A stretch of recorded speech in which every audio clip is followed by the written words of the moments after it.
Hi, and welcome to Journey Forward with Jory Rose, where you will gain insights, tools, and inspiration to get unstuck and live your best life. Jory is a licensed marriage and family therapist with a passion for helping people cultivate awareness and authenticity so they can show up fully in all aspects of their life. And now, here's Jory. Hey everyone, and welcome back to Journey Forward with Jory Rose. I am really looking forward to my conversation today with our guest, Melissa Bright. Melissa, I am so excited to connect with you. I know that we are going to really just delve into what I'm hoping is going to be a meaningful and connected conversation. Please introduce yourself to our listeners and tell us about your journey. How did you get to where you are?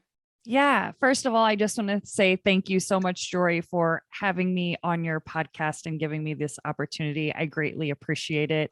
And hello, everyone. My name is Melissa Bright, and I am the host and creator of the Bright Side of Life podcast.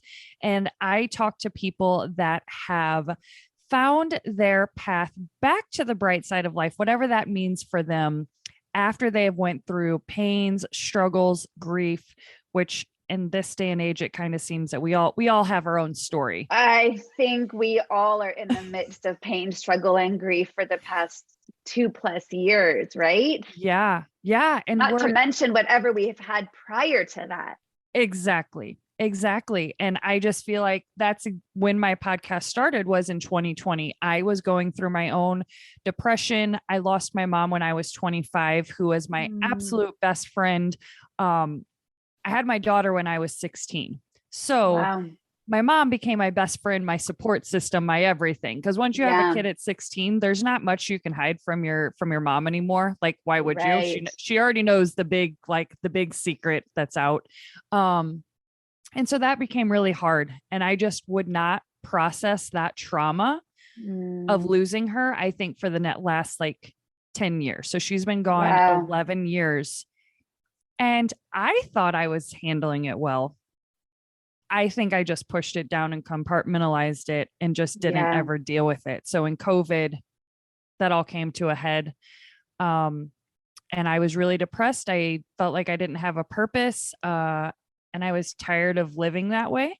And so I listened to a podcast. They said something, you can find your purpose by looking out in the world and asking yourself what makes your heart hurt. Then when you have that answer, then think about how you can solve that problem.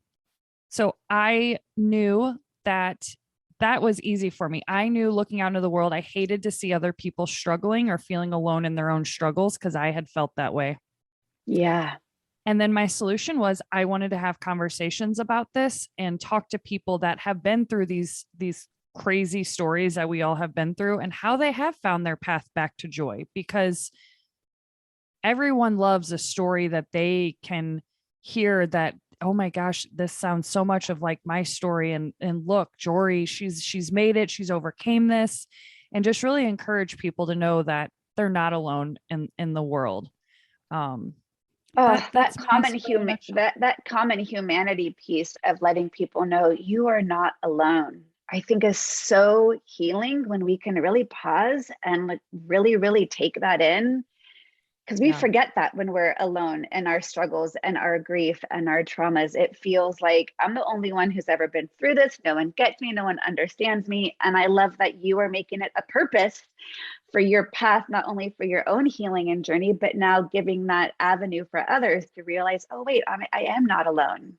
Yeah. And that's beautiful, Melissa. What a beautiful intention at a time in which we desperately as a humanity need this. Yeah.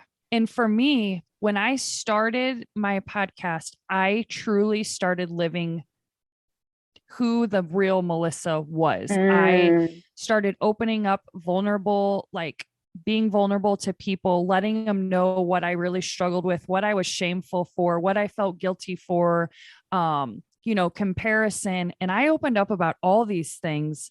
And that has led to some of the most beautiful conversations with people telling me that they too struggle with this or they have felt this. And I just don't want to be, not that I was ever fake before, but there's certain things you don't open up about because you feel like people can attack you now that they can use it against you. Now I say everything. I will admit, things like, oh, whatever. It could be about weight. It could be about money status or anything. Yeah. Because I want people to know that they're not the only ones thinking that, and that they're not alone in whatever situation they may feel. And that takes a lot of courage, my friend. Yes. And, and that's a tricky thing because authenticity is one of my highest values. And, this idea of how can I be authentic and yet maybe not have to share every detail, right? Like that's a fine line to be able to walk in that. Oh my gosh, there's so many things I want to delve into with you.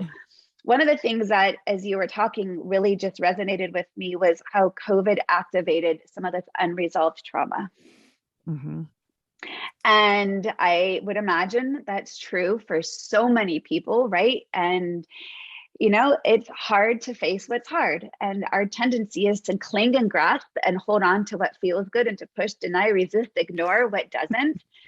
And, that's where I come into what I feel is like the answer to everything of mindfulness, which is how can we have the equanimity to be able to accept it all, the stuff we like, the stuff we don't like, it's all kind of the same, right? It all just is.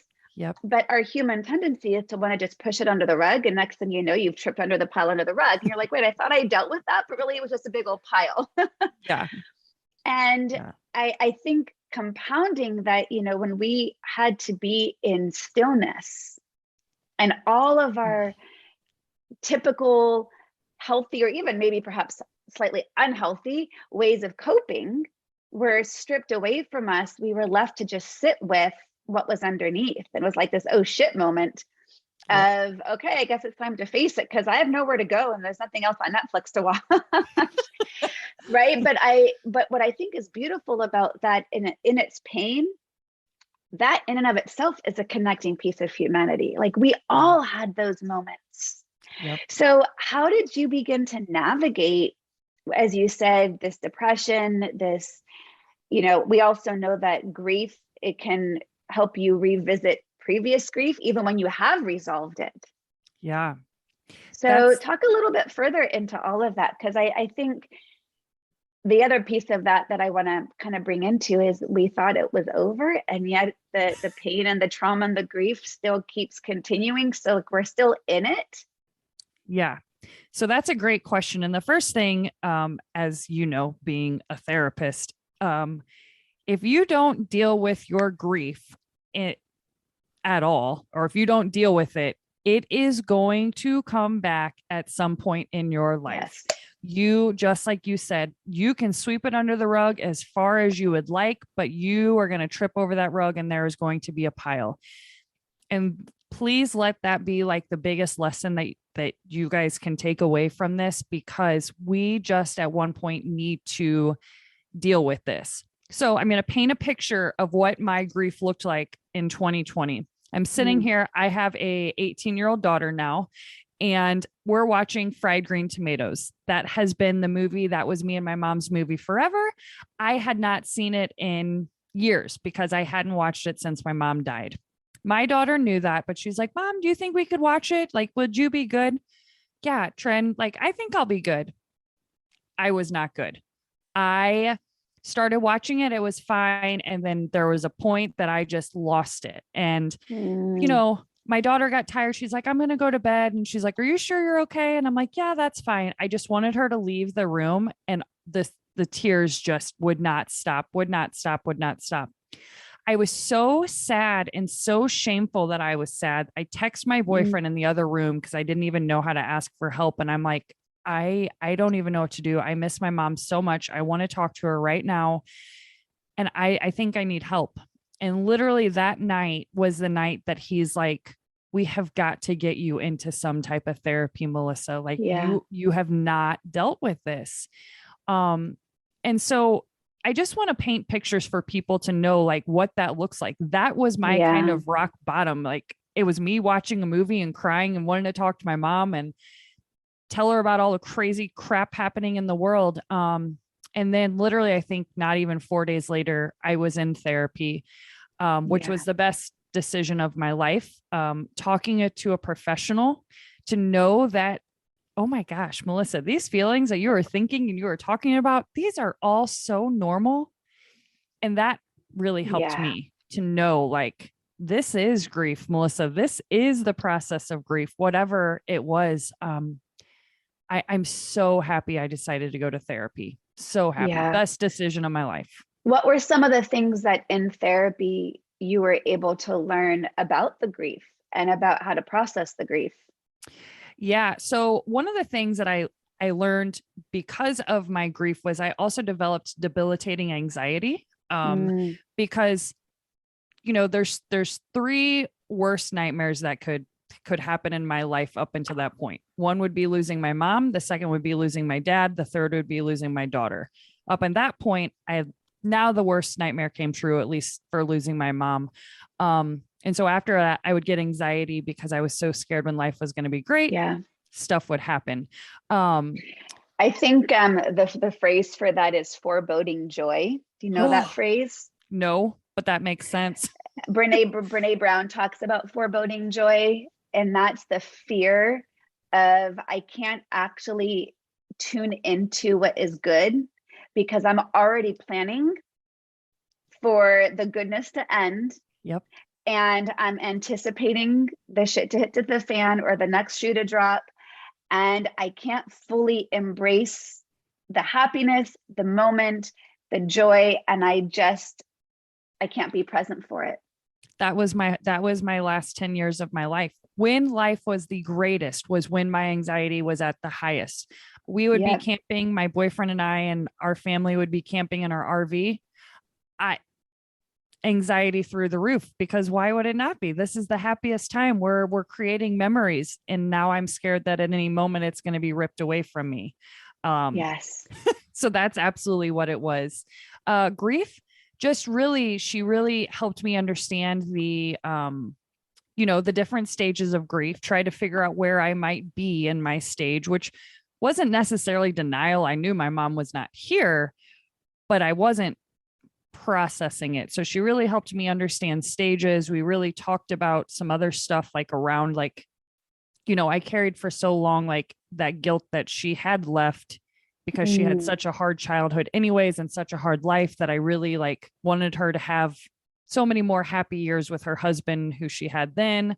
But it was extremely, extremely helpful to get the knowledge and becoming aware. Knowledge and awareness is so huge when you go to therapy, like, as you know, and it was so helpful. And I love that, there's the 5 stages of grief, and David Kessler, who did the work with Elizabeth Kubler-Ross on those books, do you know that he recently came out with a new book on what is continuing the work around grief? And it is with permission of Elizabeth Kubler-Ross's family that he wanted to continue the legacy of her work.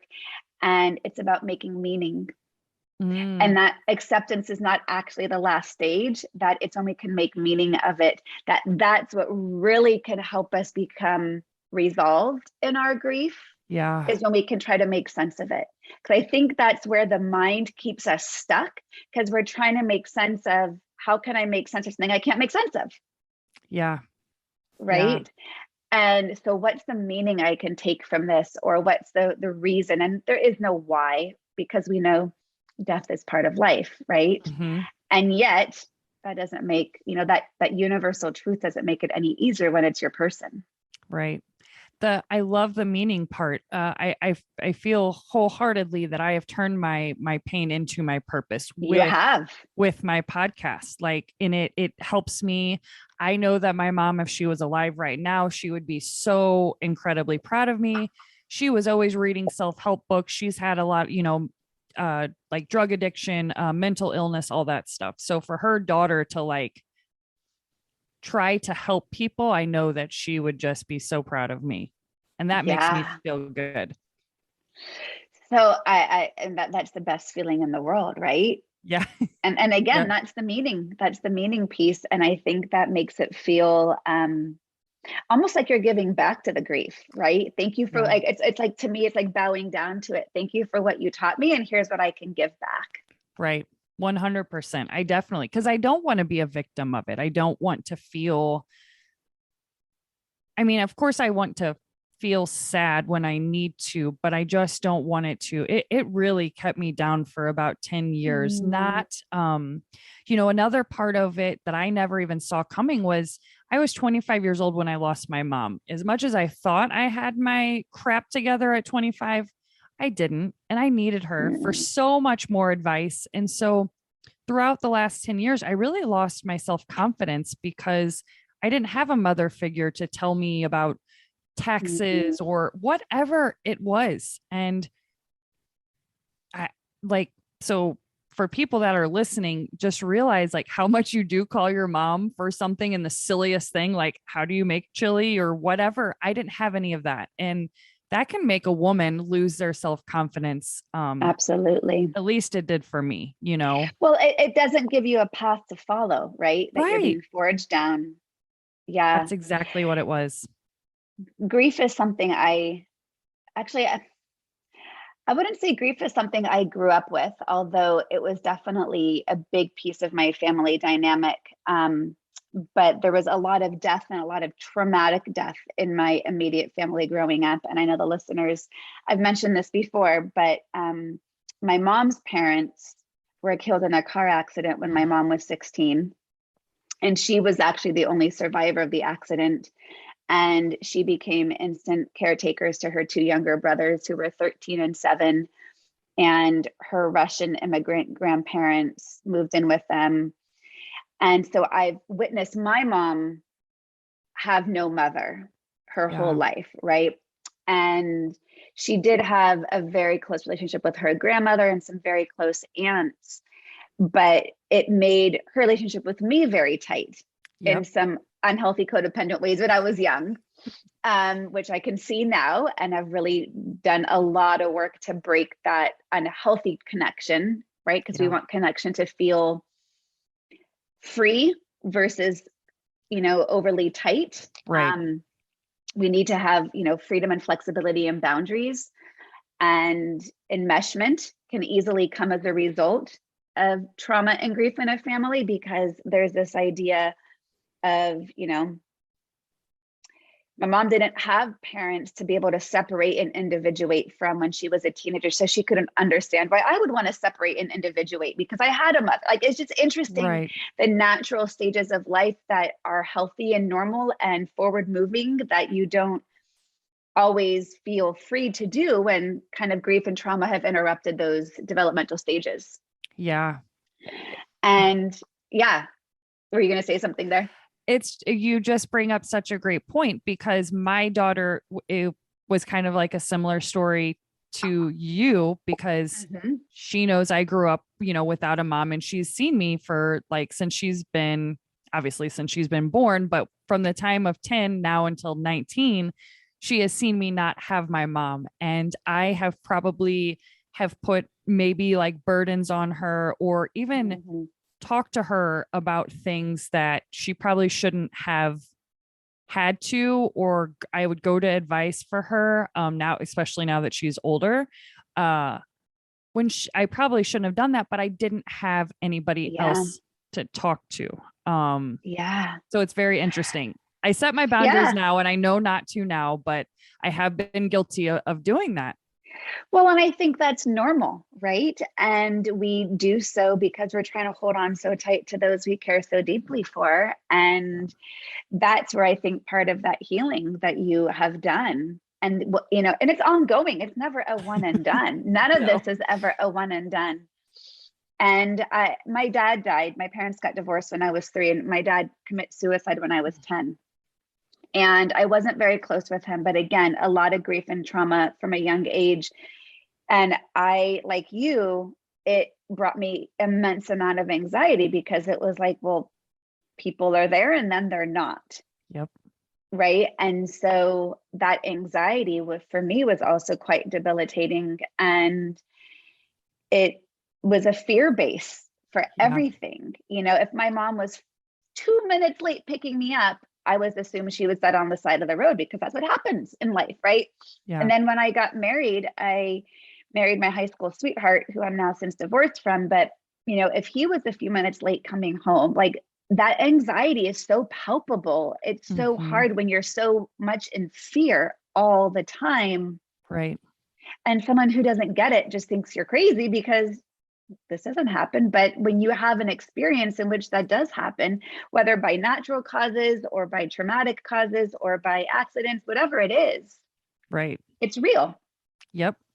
Oh my gosh. It is so real. And I've done that with everybody, even my boyfriend now. I get the same stuff. Sometimes I think something bad's, could potentially happen. And, the really like sad thing that is the hardest for me to accept is that there are no like guarantees that they will be okay. Like we all know we are leaving here on this earth one day.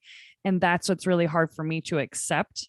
And so nobody could look at me and say, Melissa, it's going to be okay. Like they're going to be fine because I don't have that. But my boyfriend has tried to help me and just say, we don't have that guarantee, but why not try to enjoy these moments while we do have them?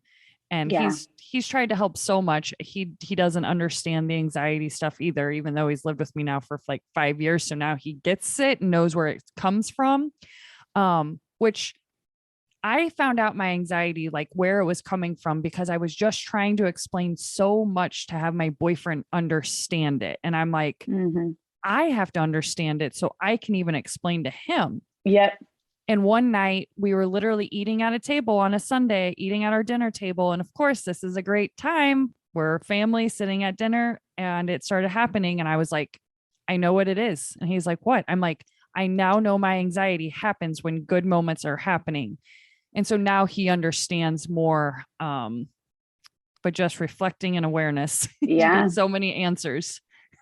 Well, and I think one of the best things, he could offer you in that moment is just compassion, right? To say, yeah, that's a really scary thought. And I'm really grateful to have this moment with you. Yep. Because what else? Because there's not much more we can do.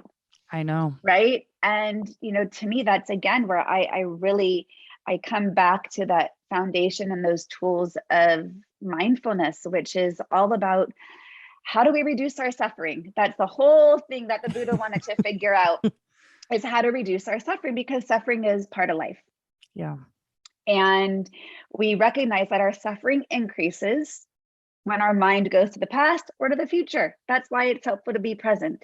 Yep. And it's, to understand that the mind is going to pull these places, and we just got to say, okay, I see where you've gone. I'm just going to bring you back. Thank you for walking away, and now come back. Right. It's just that noticing it. I think awareness is the key.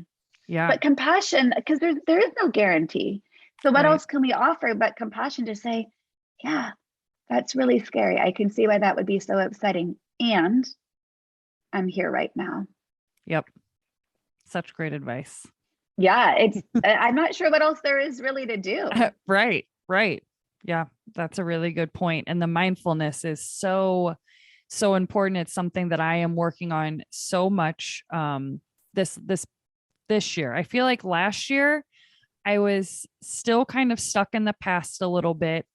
And I felt like this year it's not where I want to be, because, even with these interviews, you wind up talking so much about your past, which I'm fine now, but I just knew it wasn't a place I wanted to be. And so I really try to practice mindfulness now, like with gratitude journal, meditation. I'm really trying to do all these things. And that point that you made about like pulling either in your past or in the future, that's what does give us this anxiety or depression. And so staying in the present and not suffering, that's such a huge thing that, just a huge point that I heard.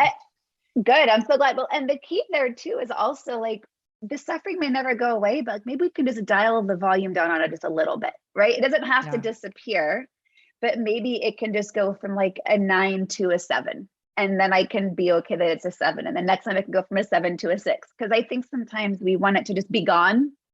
Yeah. And that's where part of it is, okay, well, can I just embrace this is what's here right now? Yeah. And I think these days, and I'm seeing more of it, and I'm happy to know that this is being talked about a lot more, is sitting in these feelings and the sooner you sit with these feelings and deal with them, the quicker that things are going to maybe be resolved, or the better you're going to feel. I saw this post yesterday, and it was like, you can either cry for 90 seconds or spend the rest of your life trying not to cry, or something like that. And it's like, just sit with the emotions for however long, let's say 5 minutes of anger, sadness, whatever.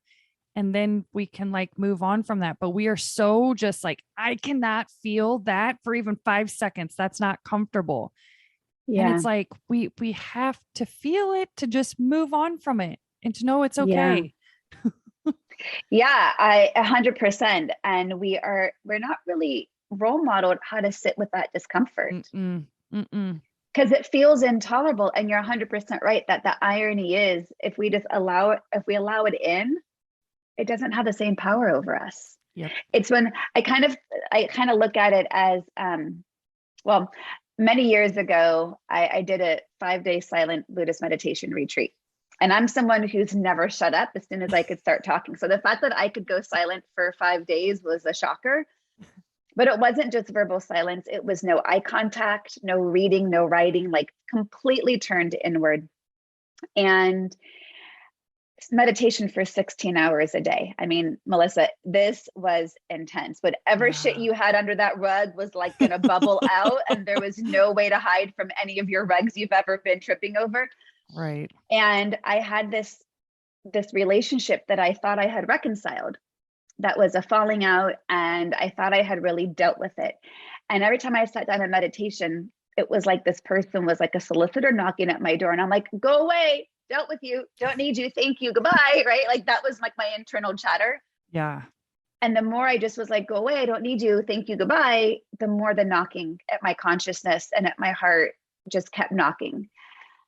And I'm like, oh, I guess I have to let it in. And the irony was, energetically letting that pain in, then it was resolved. It was more energy to like keep telling it to go away than it took to just sit with the discomfort and let it pass. Right. And if people could understand that that fear is bigger in your head than it is in reality, you wouldn't be so afraid to sit with what's hard, because it's just what's hard. Yep. And I always say you have 100% success rate of getting through everything you never thought you could. Yeah. Just got to breathe. Yeah. Yeah. And sometimes people don't like, I'm such a, like an advocate on like painting these pictures, because sometimes people are like, so do I just like literally sit there and just like wait for this to happen? And it's like, whatever that looks like to you, but it's going to probably consist of some kind of stillness, some kind of calmness, some kind of presence where you don't have a distraction of the TV, of music, of whatever. Like if you are hiking or you're driving in your car and like, maybe you don't have the music on, that's when this stuff is going to come to you. And that's when you can sit with it. So, it just might look different for everybody. Right. And like you just said, yours was during a retreat, where mine could be during the fried green tomato movie or whatever. But stillness and calmness is going to get you through it and recognize it. 100%. I was just working over the weekend on creating some of my social media posts for the month. And one of them resonated with something you had just said, but it also kind of reminded me of the movie Frozen. I think it's one of the songs that Elsa sings, where she's singing, let it go. But the post was something to the effect of, you can't heal what you're not allowing yourself to feel. Oh my gosh. Yes. Yes. That's because huge. In the line of the song, Let It Go, there's a line where she was told, conceal, don't feel. And that's why she would put the gloves on to prevent like her magic powers from coming out. And so she had to constantly conceal everything. And I thought, oh, that's, really, really powerful, because I think that's what we're doing so often. And yet we all want to heal, right? But we're all keeping it in. Yep. Yeah. That's a really good point.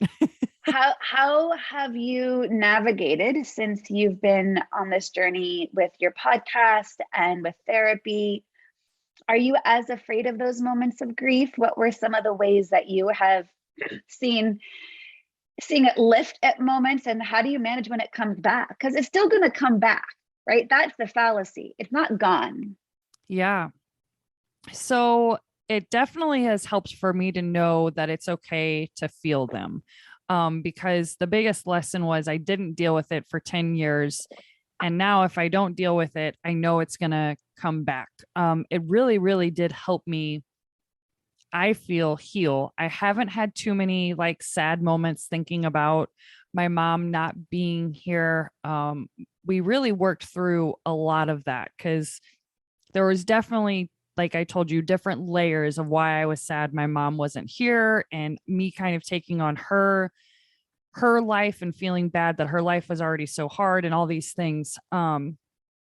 So really just accepting it that like this is my journey and it's okay to be sad or to feel whatever it is that we feel. Now there is a caveat to all this, is that I had to go through all of this. I just lost my real dad last January. Wow, And I'm so sorry.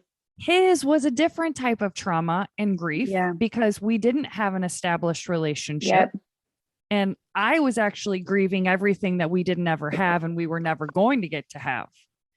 Thank God I was in therapy at that point that I could, talk about it right then. And it hasn't been as bad as it was like with my mom, Yeah.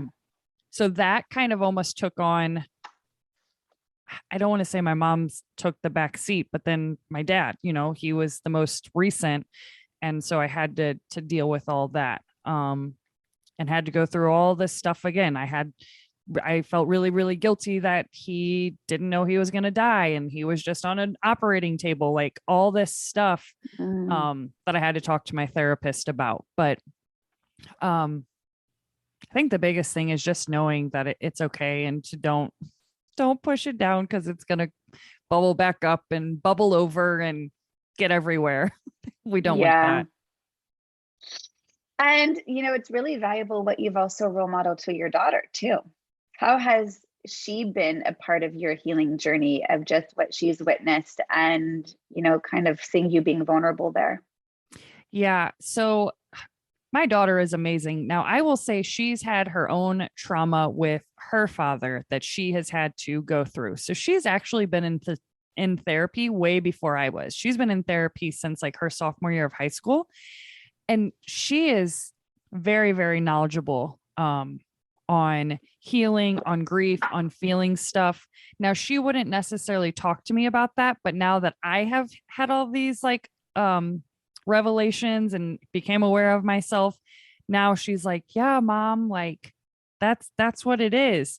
And I just think it's awesome that we can have the conversation, that we're both like aware of whatever things that we're going through. And that's just been amazing. But no, she's very proud of seeing where I've came from. She's seen me upset a lot about like my mom, and the anxiety was very, very consuming. Yeah. At times all consuming. And she really seen me suffer with that. So she's happy to see that has been better. I finally did actually have to get medicated. I really thought I was going to be able to fix it on my own. Unfortunately, that I couldn't, because it was going into my stomach, and I was having so many bad stomach pains from my anxiety that I couldn't handle that. I was in 14 days of straight pain. Yeah, that wasn't That's a fun. lot. Yeah. So she's happy to see that the anxiety isn't there, the pain isn't there anymore. So yeah, anytime we can role model to our kids authentically what we're going through, I think is so huge, that we don't have to be stoic, that we don't have to, it's not easy to do, especially if we maybe perhaps weren't role modeled that. Right. With my daughters, my youngest is turning 16 in a couple of days, and my oldest is 18 and a half. And I've always erred on the side of authenticity with emotions, because I want to give them permission. Yeah.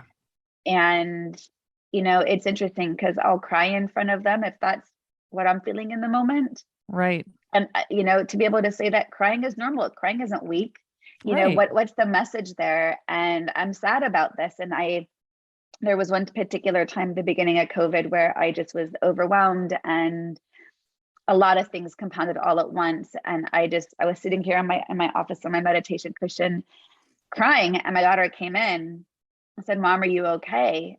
And I thought, I have a choice in this moment. I can like clean up my emotions and wipe away the tears and say, "Yeah, honey, I'm fine. Don't worry. Thanks for asking." Or I can be honest and say, "Actually, here's what's going on." And, there's still a boundary. She's my child. She's not my best friend or my therapist, right?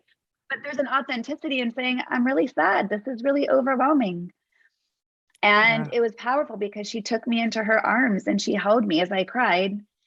And later that night, she broke down about something. And she, at that point, had tended to be a little bit more stoic. And I really felt like maybe it wasn't direct, but it felt like a direct relationship around permission to just express what's here, because it's just what's here. Right. And it's okay. It's okay to feel any of those feelings that you feel. And that is such a huge thing, because my daughter has seen me cry. I've seen her cry, plenty of times about things. And I've never told her, don't cry or don't do this, feel what you need to feel.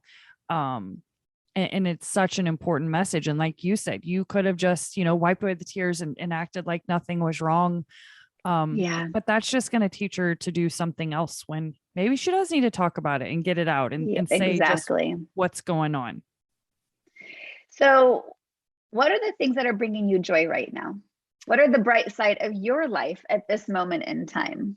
Yeah. So the things that are bringing me joy are honestly these conversations. I love having conversations with people, getting to talk and getting to hear these incredible, incredible stories of sometimes not easy stuff to hear, sometimes really just 100% sad stuff. But then they talk about, how they have overcame these. So these genuine conversations, my cute puppy dog that you saw at the beginning, he's always, my joy of my world.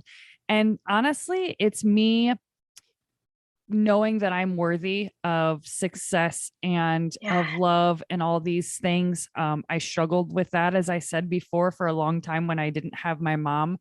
And every day I'm just proving to myself that I can do these things and I am worthy of whatever it is that I want in life. And 100%. Yeah, to prove to myself. And every single day I'm like, all right, what else are we going to do today, girl? What else? Like, yes, it's a great feeling. And that brings me a lot of joy. It's such a shift to have your inner voice actually be your best friend versus that mean girl that the inner voice can so often have had a good old run at doing. Yes. You said it so well. And I've had that mean voice with perfectionism and everything else. And I can't say that she's not always there, but it's a lot less these days. Because if it wasn't less, I wouldn't be as far as I am today, Well, Melissa, I am so glad that we connected. Tell people how they can find you and find out about your podcast and what's the best resource for you? Yeah. So to find out about everything, all you have to do is go to the brightsideoflifepodcast.com. And that is everywhere. It'll bring you to every platform that you can listen to on my podcast. And then of course it has all of my connections to social media down at the very bottom. Wonderful. Well, I am so grateful for you sharing your journey with us. As you said at the beginning, anytime we can, and this is what to me the journey forward is about, right?